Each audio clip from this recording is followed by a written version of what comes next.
Hey there, Escambia County teachers, and welcome back to another Byte of Tech with your Student Data Systems team. Join us this week as we look at new assignment method, an additional setting in your gradebook. Let's jump in. Click on the Grades menu and then Gradebook to navigate to the section Gradebook.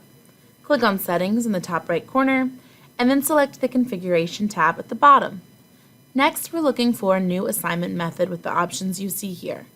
We're going to start with linked sections, so I'm going to make my changes and then click Apply. Next, we're going to create an assignment using linked sections.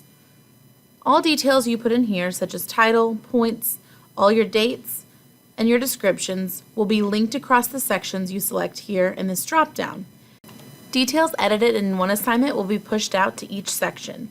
Any sections listed here must have linked categories set up as well to be displayed here for linked sections.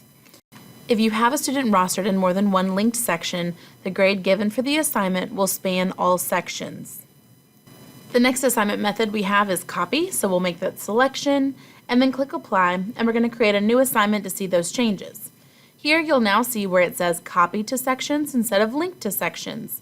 You will also have that drop down as you did previously, and these are all generated from your linked categories that you create previous to assignments.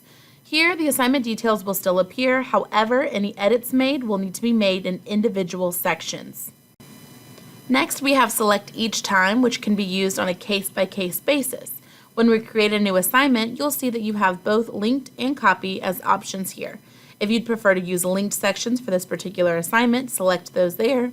Or if you want to make a copy of this assignment in other sections, click this checkbox and you'll see that verbiage now changed to Copy to Sections, and select those from the drop-down listed here, and then save your changes. And that's another Byte of Tech.